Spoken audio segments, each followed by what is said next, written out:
Λοιπόν, την προσοχή σου γιατί το σημερινό θέμα είναι δυναμίτης. Είναι πάρα πολύ σημαντικό και έχω συνοψίσει κάποια μέρη τα οποία είναι κρίσιμα και θα σε βοηθήσουν σε περίπτωση που θέλεις να βελτιωθείς σε ένα κομμάτι το οποίο πιστεύεις ότι έχεις μένει πίσω. Τι θέλω να πω με αυτό? Δεν ξέρω αν θυμάσαι μια παλιά ελληνική ταινία στην οποία κάποια στιγμή καθόταν ένας μέσα στα μάξι και λέει: ρε παιδιά, τι έγινε? Όλοι οι άλλοι πηδάνε και εγώ τρώω πατατάκια. Δεν ξέρω αν το έχεις αναρωτηθεί ποτέ αυτό ή να έχεις κάνει μια πιο απλή ερώτηση στον εαυτό σου: ρε παιδιά, εγώ γιατί δεν έχω κάποια γυναίκα στη ζωή μου, πώς γίνεται άντρες οι οποίοι δεν είναι στο δικό μου επίπεδο να έχουν δίπλα τους μια σύντροφο η οποία είναι πάρα πολύ ωραία? Στραβός είναι ο γυαλός ή στραβά αρμενίζω? Είμαι ο Χρήστος από το Men of Style και σήμερα θα μιλήσουμε για τις 7 συνήθειες που καταλήγουν σε μια ανύπαρκτη ερωτική ζωή. Πάμε!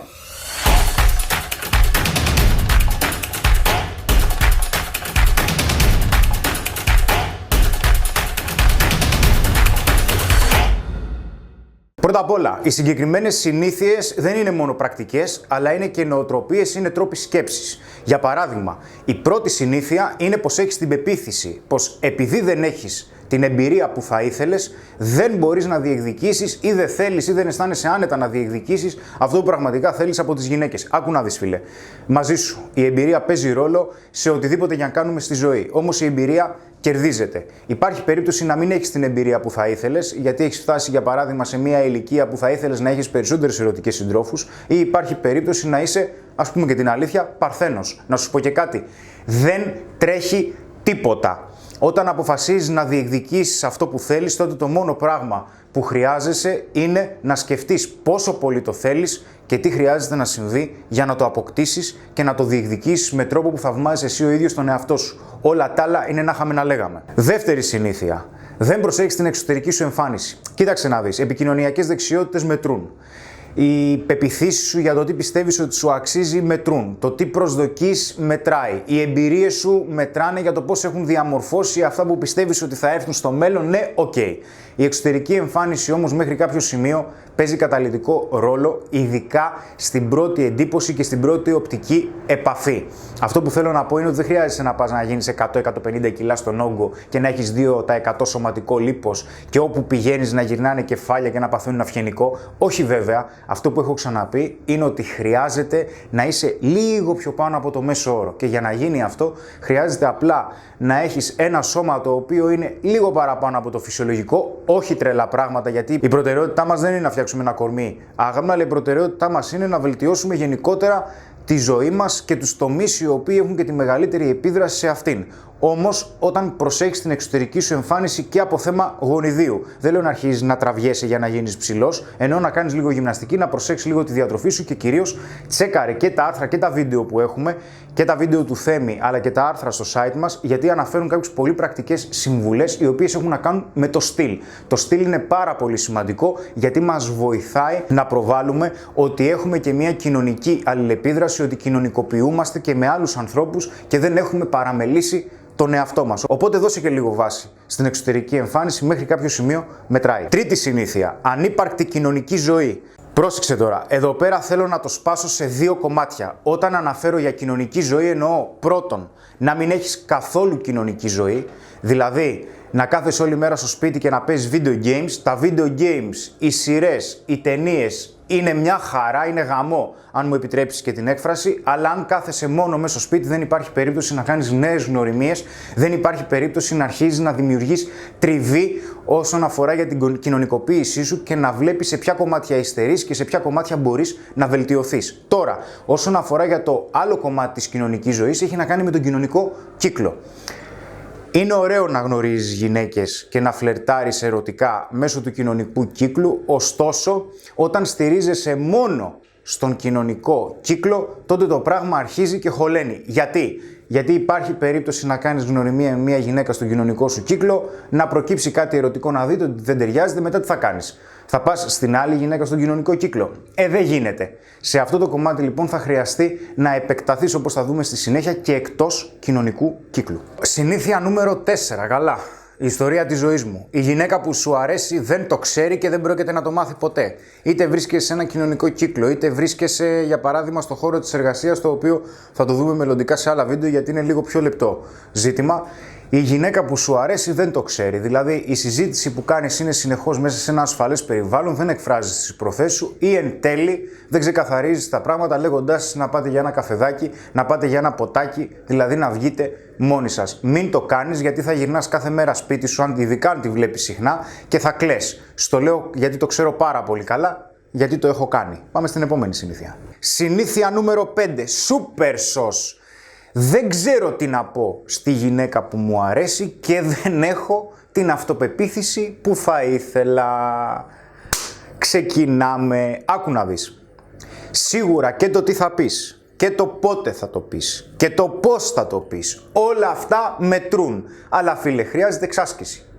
Το σημαντικότερο απ' όλα είναι να αρχίσεις να αισθάνεσαι άνετα με το να μιλάς με γυναίκες που σου αρέσουν. Στη συνέχεια ανταλλάζεις απλές πληροφορίες με τις γυναίκες που σου αρέσουν ή με τη γυναίκα που σου αρέσει, χωρίς ταυτόχρονα να παθαίνεις νευρικό κλονισμό. Δηλαδή να είσαι ήρεμος. Στη συνέχεια αρχίζεις και κάνεις μια κουβέντα με την οποία διασκεδάζεις και την απολαμβάνεις. Και φυσικά αυτό προβάλλεται. Το έχω πει σε άλλα βίντεο. Μετά έρχεται η ώρα και αρχίζεις και ξεκαθαρίζεις μέσα σου κάποια κριτήρια για το πότε αρέσεις σε μία γυναίκα και τι χρειάζεται να συμβεί για να σου αρέσει και εκείνη. Για παράδειγμα, όταν της δίνεις χειραψία για πρώτη φορά, δεν κάνει λες και το χέρι σου είναι με λάδια από το αρνί στη σούβλα από το Πάσχα. Όταν για παράδειγμα η συζήτηση πηγαίνει στον πρώην της, δεν βουρκώνει. Όταν για παράδειγμα την αγγίζεις, δεν αντιδράει λες και πριν καθάριζες βόθρους. Εκείνη σε ρωτάει να μάθει πράγματα για εσένα ή ενεργοποιεί και εκείνη κάποιες θεματολογίες. Γιατί έτσι κάνουν οι άνθρωποι, ειδικότερα όταν υπάρχει κάποιο ενδιαφέρον και από τις δύο πλευρές. Αυτό που θέλω να πω είναι, και είναι η δική μου φιλοσοφία, ολόκληρη η διαδικασία της ζωής είναι μια μετάβαση από το σύνθετο στο απλό. Το απλό θα ξαναγίνει σύνθετο και μετά θα ξαναπροσπαθήσουμε να το κάνουμε απλό. Όλα αυτά που λέω στα βίντεό μου προφανώς έχουν να κάνουν με εσωτερικές διαδικασίες και η κάθε αλλαγή απαιτεί μια αντοχή στον πόνο. Γιατί έτσι κερδίζεται η αυτοπεποίθηση. Η αυτοπεποίθηση δεν έρχεται ούτε με μετεωρίτη, ούτε έρχεται κάποια νεράιδα με κάποιο μαγικό ραβδί να σε χτυπήσει μπαμ στο κεφάλι και ξαφνικά να γίνεις αυτός που έχει σούπερ αυτοπεποίθηση. Δυστυχώς και ευτυχώς αυτό δεν γίνεται. Η αυτοπεποίθηση πρέπει να κερδιθεί και ο μόνος τρόπος για να κερδιθεί η αυτοπεποίθηση είναι να έχεις αντοχή στον πόνο μέχρι να έρθουν και οι πρώτες επιτυχίες. Πάμε στην επόμενη συνήθεια. Έκτη συνήθεια. Πιστεύεις πως κάτι σου λείπει. Φίλε, όσο στραβός κι αν είσαι, όσο άπειρος κι αν είσαι, όσο κι αν κάθεσαι στο σπίτι σου, σίγουρα είσαι ένας άνθρωπος ο οποίος έχει θετικά. Έστω και κάποιες μικρές επιτυχίες, που δεν πιστεύω ότι έχεις μόνο μικρές επιτυχίες στη ζωή σου, αντιθέτως και όλη μέρα μπροστά σε έναν υπολογιστή να κάθεσαι, σίγουρα έχεις ένα πλεονέκτημα έναντι εμού που δεν μπορώ να χειρίζομαι εύκολα έναν υπολογιστή. Ωστόσο, όταν κάθεσαι και συγκεντρώνεσαι στο τι σου λείπει, αυτό θα είναι που προβάλλεις. Αυτό θα είναι που θα προβάλλεις όταν θέλεις να φλερτάρεις με μια γυναίκα ή απλά να μιλήσεις με μια γυναίκα που σου αρέσει. Στις περισσότερες περιπτώσεις, αυτό που θεωρούμε ότι μας λείπει είναι ότι δεν πιστεύουμε ότι είμαστε αρκετά ελκυστικοί για να αρέσουμε στη γυναίκα ή ότι θεωρούμε πως δεν έχουμε την απαραίτητη εμπειρία γιατί υπάρχουν κάποια στερεότυπα που μας λένε ότι είσαι καλός με τις γυναίκες μόνο αν έχεις πάει με έναν μεγάλο αριθμό γυναικών.